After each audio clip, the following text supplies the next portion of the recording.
திறப்பிலே 5 நிமிடங்கள். கிறிஸ்துவுக்குள் மிகவும் பிரியமான என் அன்பு சகோதர சகோதரிகளே, திறப்பிலே 5 நிமிடங்கள் என்கிற இந்த ஜெப நேரத்தில் என் அன்பு சகோதர சகோதரிகள் உங்கள் அனைவரோடு கூட இணைந்து ஜெபிக்க கர்த்தர் பாராட்டின கிருபைக்காக ஆண்டவருக்கு நன்றி செலுத்துகிறேன். இன்றைக்கும் ஒரு முக்கியமான காரியத்திற்காக நாம் ஜெபிக்க இருக்கிறோம். இந்திய தேசத்தில் அநேகமாக வட இந்தியாவில் பல நூதனமான மூட நம்பிக்கையான காரியங்களை மக்கள் செய்வதை நாம் அறிந்திருக்கிறோம், கேள்விப்பட்டிருக்கிறோம். அப்படிப்பட்ட செய்திகளை அறிந்து அதற்காக நாம் ஜெபித்திருக்கிறோம்.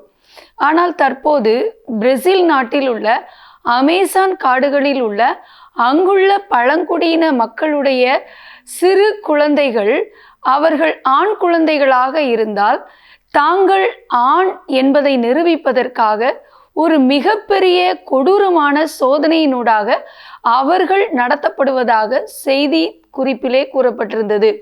இதை பார்க்கும் பொழுது ஒரு பக்கம் ஆச்சரியம், இன்னொரு பக்கம் சிறுவர்கள் இத்தனை விதமான கொடூரத்தின் வழியாக தங்களை ஆண்களாக நிரூபிக்க வேண்டுமா என்கிற ஒரு கேள்வியோடு கூட எவ்வளவு தொழில்நுட்ப முன்னேற்றம் நிறைந்த அறிவியல் விஞ்ஞானம் அதிகமாக முன்னேறி இருக்கிற இந்த காலகட்டத்தில் இப்படி ஒரு காரியத்தினூடாக குழந்தைகள் நடத்தப்படுகிறார்களா, சிறுவர்கள் நடத்தப்படுகிறார்கள் என்பது வேதனையான காரியம்.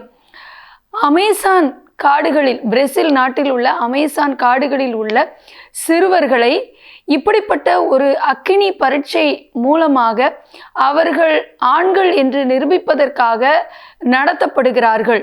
என் அன்பு தேவனுடைய பிள்ளைகளே, இந்த சிறுவர்களுடைய கைகளில் கையுறைகள், அந்த கையுறைகளில் புல்லட் எறும்புகள் என்று சொல்லப்படுகிற கொடூரமான வலியை கொடுக்கக்கூடிய அப்படிப்பட்ட எறும்புகளை அந்த கையுறைக்குள் அடைத்து அதை அவர்களுடைய கரங்களிலே அணிய வைப்பார்களாம். அவ்வாறு அணிய வைக்கும் பொழுது அந்த எறும்பு கடிக்கும் பொழுது அதனுடைய வலியானது தேனீ கொட்டினால் எப்படி ஒரு வலி ஏற்படுமோ அதே போல 30 மடங்கு வலி உண்டாகுமாம்.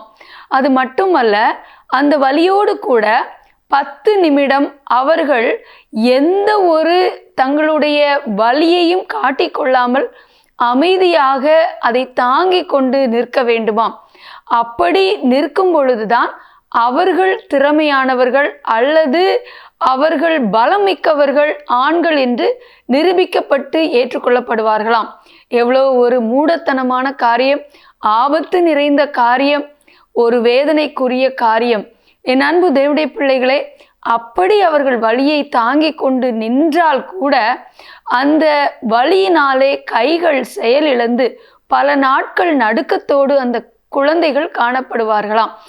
எவ்வளவு ஒரு மூடத்தனமான காரியத்தை இந்த ஜனங்கள் பின்பற்றி வருகிறார்கள் என்பதை எண்ணும் பொழுது இதற்காக நாம் ஜெபிக்க அழைக்கப்படுகிறோம். என் அன்பு தேவனுடைய பிள்ளைகளே, அமேசான் காடுகளில் பழங்குடியினர் அந்த சிறுவர்கள் மத்தியிலே நடத்துகிற இந்த அக்கினி பரீட்சை, இப்படி போன்ற சம்பவங்களிலிருந்து அவர்கள் மன ரீதியாக உடல் ரீதியாக விடுவிக்கப்பட நாம் ஜெபிக்க அழைக்கப்படுகிறோம். குமாரன் உங்களை விடுதலையாக்கினால் மெய்யாகவே விடுதலையாவீர்கள் என்று பரிசுத்த வேதம் சொல்லுகிறது. நம்முடைய இந்திய தேசத்தில் கூட ஒரு நாட்களிலே நம்முடைய மிஷினரிகள் எல்லாம் வருவதற்கு முன்பதாக பல மூடத்தனமான காரியங்கள் பின்பற்றப்பட்டு வந்தது. நமக்கு தெரிந்த வகையிலே அநேக காரியங்கள் அப்படி நடத்தப்பட்டு வந்தது. குறிப்பாக பார்த்தீர்களேயானால் கணவன் இறந்து போனால் மனைவி உடன்கட்டை ஏற வேண்டும். இது கண்டிப்பான முறையில் இந்தியாவிலே பின்பற்றப்பட்ட ஒரு மூடத்தனமான காரியம். ஆனால் மிஷினரிகளுடைய வருகைக்கு பிறகு பலர் தங்களுடைய தியாகத்தினாலும் அர்ப்பணிப்பினாலும் இதை போராடி மேற்கொண்டிருக்கிறார்கள். தற்போது அது நிராகரிக்கப்பட்டு அது இப்பொழுது இல்லாத ஒரு சூழ்நிலை காணப்படுகிறது. ஆகவே என் அன்பு தேவனுடைய பிள்ளைகளை, இப்படிப்பட்ட மூடத்தனமான காரியங்களிலிருந்து, பேய்த்தனமான காரியங்களிலிருந்து இந்த குழந்தைகள், அந்த மக்கள் விடுவிக்கப்பட பாரத்தோடு நாம் ஜெபிக்க அழைக்கப்படுகிறோம். இப்படிப்பட்ட ஒரு வேதனை குழந்தைகளுக்கு நடக்கவே கூடாது. சிறுவர்கள் இதிலிருந்து பாதுகாக்கப்பட வேண்டும். அப்பாவி குழந்தைகள் இதிலிருந்து விடுவிக்கப்பட வேண்டும். இந்த மூடத்தனத்தில் இருக்கிற ஜனங்களை கர்த்தர் விடுதலையாக்க அவளுடைய மனக்கண்கள் திறக்கப்பட பாரத்தோடு ஜெபிக்கலாமா? எங்கள் அன்பின் பரலோக பிதாவே, ஆசீர்வதிக்கப்பட்ட நாளின் காலை வேளைக்காக நன்றியோடு துதிக்கிறோம், ஸ்தோத்திரிக்கிறோம் அப்பா. பிரேசில் நாட்டில் உள்ள அமேசான் காடுகளில் உள்ள பழங்குடியின சிறுவர்களுக்கு நடைபெறுகிற இந்த கொடூரமான ஆண்டவரே இந்த சோதனை ஆண்டவரே காட்சியை பார்க்கும் பொழுது அவ்வளோ ஒரு வேதனையாக இருக்கிறதப்பா. ஒரு எறும்பு கடித்தாலே எவ்வளோ ஒரு கொடூரமான வலியை நாங்கள் சரீரத்திலே அனுபவிக்கிறோம் ஆண்டவரே. அதிலே இப்படிப்பட்ட எறும்புகளோடு கூட நிறைந்த அந்த கையுறைகளை அணிந்து 10 நிமிடத்துக்கு மேலே அப்படியே அதை தாங்கிக் கொண்டு இருக்க வேண்டும் என்றால் எவ்வளோ ஒரு வேதனையை அவர்கள் அனுபவிப்பார்கள் அப்பா. ஆண்டவரே, இப்படிப்பட்ட மூடத்தனத்திலிருந்து ஆண்டவரே அந்த ஜனங்கள் விடுதலையாக்கப்பட, அந்த குழந்தைகள் பாதுகாக்கப்பட ஜெபிக்கிறோம் ஆண்டவரே. இந்த மூடத்தனத்திலிருந்து அவர்களை விடுதலையாக்க ஜெபிக்கிறோம்.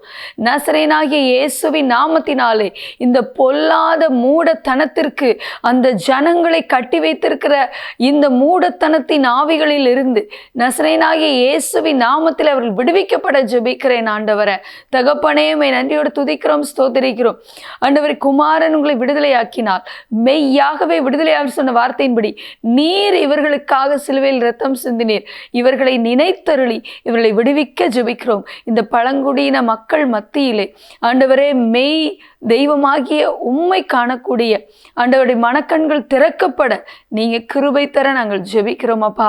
எங்களுடைய தேசத்துக்கு வெளிநாடுகளில் இருந்து வந்த மிஷனரிகள் ஆண்டவரே, நீங்க எழுப்பின தேவ ஊழியர்கள் நிமித்தமாக எவ்வளோ பெரிய மூடத்தனங்களிலிருந்து எங்க ஜனங்கள் விடுதலையாக்கப்பட்டார்கள். அதே போல இவர்களையும் விடுதலையாக்க ஜனங்கள் பாதுகாக்கப்பட, குழந்தைகள் பாதுகாக்கப்பட ஜெபிக்கிறோம். எங்களோட ஜெபத்தில் இணைந்திருக்கிற எல்லா சகோதர சொல்லை ஆசீர்வதிங்க, பாதுகாத்துக் கொள்ளுங்க. இயேசுவின் நாமத்தில் பிதாவே, ஆமேன். தொடர்ந்து ஜெபியுங்கள். கர்த்தர் தாமே உங்களை ஆசீர்வதிப்பாராக. ஆமேன்.